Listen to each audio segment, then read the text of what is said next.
Welcome back to Divine Tarot Vision. आज आपण जी reading करणार आहोत ती रीडिंग येस नो रीडिंग असणार आहे.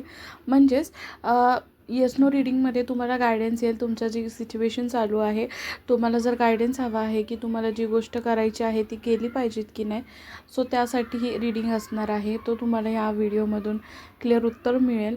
कलेक्टिव्ह आणि टाईमलेस रीडिंग आहे. सो जेव्हाही तुमच्यापर्यंत पोचेल तुम्हाला यातून गायडन्स भेटेल ज्या टाईमला तुम्ही बघाल. कलेक्टिव्ह रीडिंग असल्यामुळे जेवढा तुमच्याशी रिलेट होतो तेवढाच तुम्हाला तुमच्याशी कनेक्ट करायचा आहे. बाकीचा जो पार्ट आहे तो तुम्हाला सोडून द्यायचा आहे. बाकीच्या गोष्टी तुम्ही कनेक्ट करू नका. या व्हिडिओला लाईक करा जेणेकरून तुमच्या एनर्जीज मला कनेक्ट होतील आणि मी तुम्हाला एक प्रॉपर गायडन्स या व्हिडिओ थ्रू देऊ शकते की तुमच्यासाठी आन्सर येस आलेला आहे की नो आलेला आहे आत्ता तुमच्या कोणत्याही सिच्युएशनसाठी. सो मी इथे एक गोष्ट बघू शकते खूप क्लिअरली की तुम्हाला इथे आन्सर जो आहे तो नो आलेला आहे. त्याचं रिझन हे आहे की कुठे ना कुठे तुम्ही आता फोकस नाही आहात. तुमचं माइंड कंट्रोलमध्ये नाही आहे. तुम्ही त्या प्रोसेसमध्ये नाही आहात की तुम्ही कोणता डिसिजन व्यवस्थित घेऊ शकता किंवा प्रॉपर प्लॅनिंग करून पुढे जाऊ शकता. सो तुम्हाला हे सजेस्ट केलं आहे की तुम्ही जर काही गोष्टी स्टार्ट करण्याचा प्रयत्न करत असाल किंवा तुम्हाला करायचं आहे तर हा राईट टाईम नाही आहे की तुम्ही कोणत्या गोष्टीमध्ये इन्व्हॉल्व झालं पाहिजे. कारण स्वतः तुमचं कुठे ना कुठे एफर्ट्स जे आहेत ना ते कमी पडतील. त्यासाठी तुम्हाला या गोष्टींमध्ये आत्ता तरी आन्सर नाही आहे.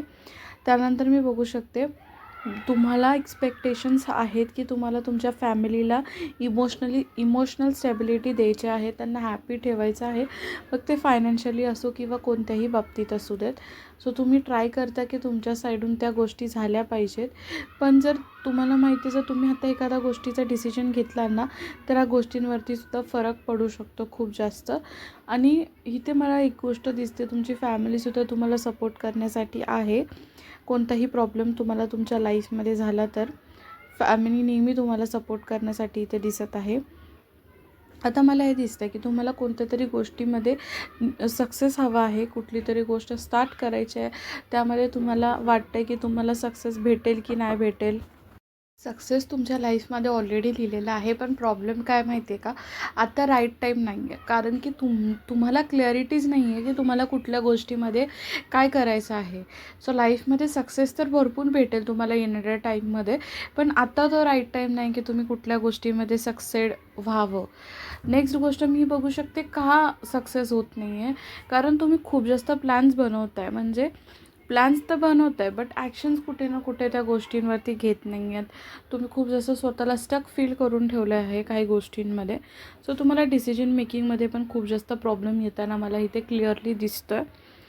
सो त्यामुळे तुम्हाला थोडेफार प्रॉब्लेम्स येतील आणि क्लॅरिटी त्यामुळे पण येणार नाही. लास्टली मी तुम्हाला एकच गोष्ट सांगेन, आत्ता जो टाईम तुमच्या लाईफमध्ये चाललेला आहे किंवा तुम्ही ज्या गोष्टींसाठी डिसिजन घ्यायचा आहे की नाही तो क्वेश्चन केला होता, तर मी तुम्हाला सांगेन की येणाऱ्या टाईममध्ये त्या सगळ्या गोष्टी होणार आहेत. तुम्हाला ज्या गोष्टी तुमच्या लाईफमध्ये हव्या आहेत ना त्या सगळ्या गोष्टी होताना मला क्लिअरली दिसत आहेत. जर तुम्हाला कंटिन्युअसली 222 हा नंबर दिसत असेल तर तुमच्यासाठी नक्कीच रीडिंग आहे.